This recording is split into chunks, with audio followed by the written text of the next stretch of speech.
வணக்கம். இன்றைக்கி நம்ம பார்க்க போகிற சமையல் என்னென்னா, சண்டே அன்றைக்கி பண்ணக்கூடிய ஒரு சூப்பரான சிம்பிளான ஒரு லஞ்ச் காம்போ தான் பார்க்க போகிறோம். குஸ்காவும் ப்ளெயின் குஸ்காவும் அதுக்கு தொட்டு சாப்பிட்ற மாதிரி முட்டை குருமாவும் எப்படி செய்யலாங்கிறத பார்க்கலாம். இந்த முட்டை குருமா பார்த்திங்கன்னா டேஸ்ட் வித்தியாசமாக இருக்கும். நம்ம ஹோட்டல்லாம் வாங்கி சாப்பிட்ற மாதிரி அதே மாதிரியே வாசனையோட டேஸ்ட்டாகவும் சூப்பராக இருக்கும். காம்பினேஷன் நல்லாயிருக்கும். ஸோ வாங்க அதை எப்படி செய்யலாங்கிறத பார்க்கலாம். இப்போ ஒரு மிக்ஸி ஜார் எடுத்துக்கலாம்.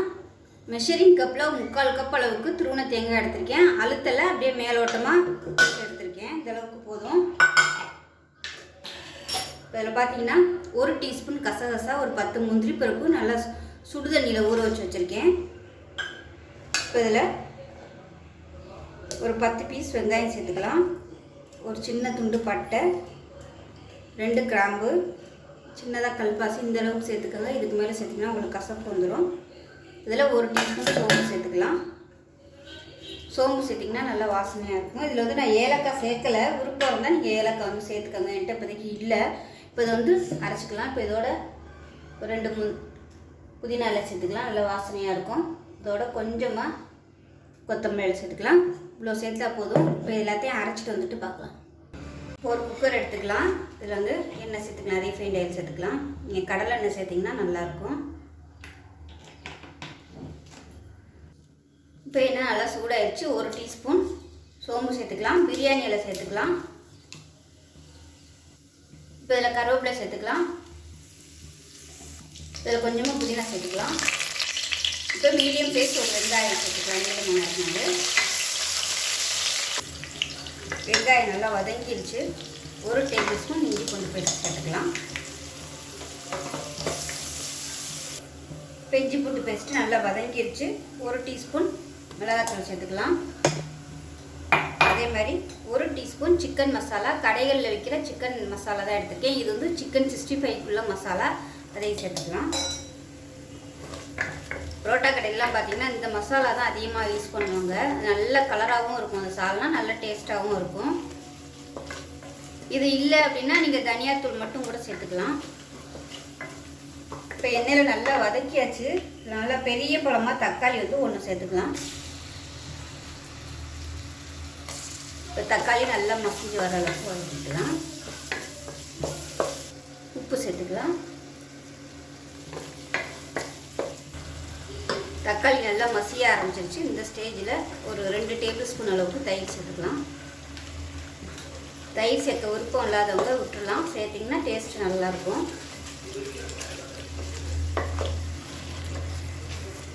இப்போ பாருங்கள், மசாலா எல்லாமே நல்லா வதங்கி நம்ம ஊற்றுற எண்ணெயெல்லாம் வெளியே வர ஆரம்பிச்சிருச்சு பாருங்கள். இந்த ஸ்டேஜில் 5 முட்டை வேக விட்டு எடுத்து வச்சுருக்கேன். இது வந்து மேலே கீழே நல்லா கீறிட்டு எடுத்து வச்சுருக்கேன். இதை சேர்த்துக்கலாம். இதை நல்லா ஒரு பரட்டி விட்டுக்கலாம். மேலே கீழே 2 கீரல் போட்டிருக்கிறதுனால அந்த உப்பு மசாலா எல்லாமே நல்லா உள்ளே இறங்கும்.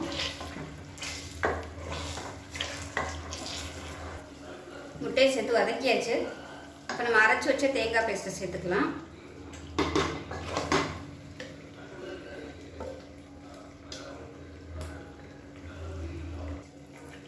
தேங்காய் பேஸ்ட்டு சேர்த்து நல்லா கலந்து விட்டுடலாம். 1 செகண்ட் மட்டும் வதக்கி விட்டுக்கலாம். ஏன்னா எல்லாமே பச்சை அரைச்சிருக்கிறதுனால 1 நிமிஷம் லேசாக வதக்கி விட்டுட்டு தண்ணி சேர்த்துக்கலாம். நான் வந்து சுடுதண்ணி வந்து காய வச்சு வச்சுருக்கேன். நல்லா கொதிக்குது. அந்த தண்ணி வந்து நம்ம அதில் சேர்த்துக்கலாம். ஒரு 2 நிமிஷம் ஆகட்டும். இப்போ லைட்டாக பபிள்ஸ் வர ஆரம்பிக்குது, அதாவது கொதிக்க ஆரம்பிக்குது. இப்போ நம்ம தண்ணி சேர்த்துக்கலாம். திக்னஸ் வந்து எவ்வளோ வேணுமோ அதுக்கு தகுந்த மாதிரி சேர்த்துக்கோங்க. இப்போ மிக்சியில் வந்து அலசின தண்ணி சேர்த்துக்கிறேன். நல்லா கலந்து விட்டுட்டு உப்பெல்லாம் செக் பண்ணி பார்த்துக்கோங்க. உங்களுக்கு வந்து காரம் பத்தாத மாதிரி இருக்குது அப்படின்னு நினச்சிங்கன்னா மிளகாய் வந்து பச்சை மிளகாய் வந்து கீறிட்டு அப்படி அதை உள்ளே சேர்த்துட்டிங்கன்னா உங்களுக்கு அந்த காரம் வந்து இறங்கிடும். இதில் உப்பெல்லாம் செக் பண்ணி பார்த்துக்கலாம். இதில் உப்பு சேர்த்துக்கலாம். உப்பு கம்மியாக இருக்குது. கலந்து விட்டுடலாம். இப்போ எல்லாத்தையும் நல்லா கலந்தாச்சு. விட்டு வச்சிடலாம். போட்டு 2 விசில் விட்டுட்டு ஸ்டீம் போனதுக்கப்புறம் பார்க்கலாம். இப்போ குருமா எப்படி இருக்குன்னு பார்க்கலாம்.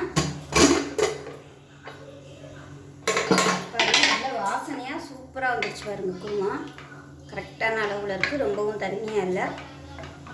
கரெக்டாக நம்ம சாதத்தில் ஊற்றி சாப்பிட்ற அளவுக்கு சூப்பராக வந்துடுச்சு பாருங்கள். நல்ல வாசனையாக இருக்குது. தயிர் சேர்த்துக்கிறதுனால அந்த குருமா வந்து நல்ல ஒரு டிஃப்ரெண்ட்டாக இருக்கும். குஸ்காவுக்கு வந்து பொருத்தமாக இருக்கும். அது பிரியாணிக்கெலாம் இந்த மாதிரி சால் இது நீங்கள் வந்து முட்டை போடாமல் வெறும் ப்ளைனாக கூட செய்யலாம், நல்லாயிருக்கும் அதுவும். அவ்வளோதான், அருமையான. இப்போ ஒரு குக்கர் எடுத்துக்கலாம். இதில் பார்த்தீங்கன்னா கொஞ்சமாக ரீஃபைண்ட் ஆயில் விட்டுருக்கேன். இது வந்து தேங்காய் எண்ணெய் சேர்த்துக்கலாம் கொஞ்சமாக, நல்லாயிருக்கும், வாசனையாக இருக்கும். இப்போ எண்ணெய் நல்லா சூடாகிடுச்சு. பட்டை, கிராம்பு, சோம்பு சேர்த்துக்கலாம். என்கிட்ட ஏலக்காய் இல்லை, அதனால நான் ஏலக்காய் சேர்க்கல, இருந்தால் சேர்த்துக்கோங்க.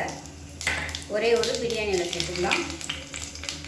இதில் கொஞ்சமாக புதினா சேர்த்துக்கலாம், கொஞ்சமாக கொத்தமல்லி இலை சேர்த்துக்கலாம்.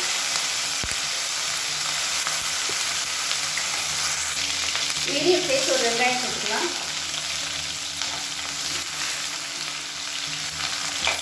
இது எல்லாத்தையும் நல்லா வதக்கிக்கலாம். வெங்காயம் நல்லா ப்ரௌன் கலரில் வதங்கணும். இப்போ பாருங்கள், வெங்காயம் நல்லா ப்ரௌன் கலரில் வதங்கிடுச்சு. இதில் கொஞ்சமாக முடி சேர்த்துக்கலாம். மீடியம் சைஸாக ஒரு தக்காளி சேர்த்துக்கலாம்.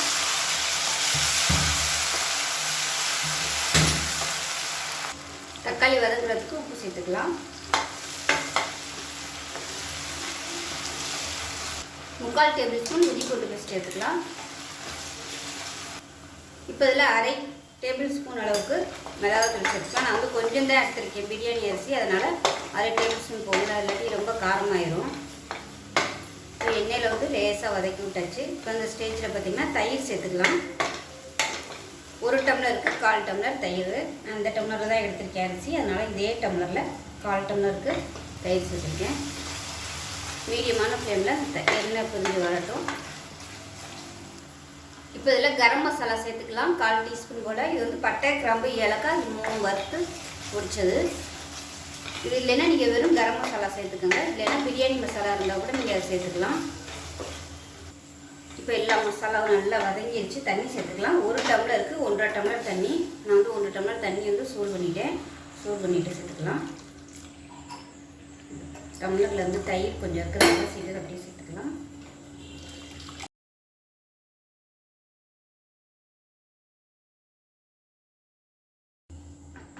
இப்போ இதில் பார்த்தீங்கன்னா பாசுமதி அரிசி வந்து நல்லா ஒரு 1/2 மணி நேரம் ஊறிடுச்சு. இப்போ இந்த அரிசியை வந்து சேர்த்துக்கலாம். தண்ணி வந்து கொதிக்க ஆரம்பிக்கட்டும். இதில் வந்து உப்பு பத்தலைன்னா உப்பு சேர்த்துக்கலாம். இப்போ தண்ணி நல்லா கொதிக்க ஆரம்பிக்குது, அரிசியை சேர்த்துக்கலாம்.